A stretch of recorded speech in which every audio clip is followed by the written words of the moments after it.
సూర్యాపేటలోని ప్రభుత్వ జనరల్ హాస్పిటల్లో అవుట్సోర్సింగ్ పద్ధతిలో శానిటైజేషన్ విభాగంలో పనిచేస్తున్న ఉద్యోగులను హాస్పిటల్ సూపరింటెండెంట్ ఏడాది క్రితం అక్రమంగా తొలగించడంతో మాజీ మంత్రి రాంరెడ్డి దామోదర్ రెడ్డిని ఆశ్రయించారు. దీనిపై స్పందించిన ఆయన అవుట్సోర్సింగ్ ఉద్యోగులకు తిరిగి విధుల్లోకి తీసుకున్నారు. శనివారం తిరిగి ఉద్యోగం పొందిన అవుట్సోర్సింగ్ ఉద్యోగులు దామోదర్ రెడ్డిని జిల్లా కాంగ్రెస్ పార్టీ కార్యాలయంలో కలిసి కృతజ్ఞతలు తెలిపారు.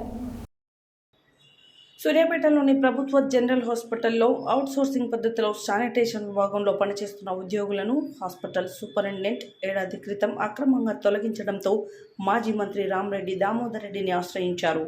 దీనిపై స్పందించిన ఆయన అవుట్సోర్సింగ్ ఉద్యోగులకు తిరిగి విధుల్లోకి తీసుకున్నారు. శనివారం తిరిగి ఉద్యోగం పొందిన అవుట్సోర్సింగ్ ఉద్యోగులు దామోదర్ రెడ్డిని జిల్లా కాంగ్రెస్ పార్టీ కార్యాలయంలో కలిసి కృతజ్ఞతలు తెలిపారు. ఈ సందర్భంగా వారు మాట్లాడుతూ ప్రభుత్వ జనరల్ హాస్పిటల్ అక్రమాలకు అడ్డాగా మారిందన్నారు. డబ్బులు తీసుకొని నచ్చిన వారికి ఉద్యోగాలు నియమించుకుంటున్నారని, డబ్బులు ఇవ్వని వారిని అకారణంగా తొలగిస్తున్నారని ఆరోపించారు. ఎలాంటి కారణం లేకుండా విధుల నుండి తొలగించారని, దీనిపై ఏడాది నుండి న్యాయ పోరాటం చేస్తున్నా పట్టించుకునేవారే కరువయ్యారని వాపోయారు. కాంగ్రెస్ పార్టీ అధికారంలోకి వచ్చాక ప్రభుత్వ హాస్పిటళ్లలో జరుగుతున్న అవినీతిపై ఫిర్యాదు చేయడం జరిగిందని, ఫిర్యాదుపై స్పందించిన ప్రభుత్వం సూపరింటెండెంట్పై చర్యలకు ఉపక్రమించిందని తెలిపారు. తిరిగి తమ ఉద్యోగాలు ఇప్పించిన మాజీ మంత్రి సూర్యాపేట ఇన్ఛార్జ్ రాంరెడ్డి దామోదర్ రెడ్డికి కృతజ్ఞతలు తెలిపారు. ఈ కార్యక్రమంలో త్రివేణి, దుర్గా, సంధ్య, జానమ్మ, అనిత, జాన్వి, కన్నమ్మ తదితరులు పాల్గొన్నారు.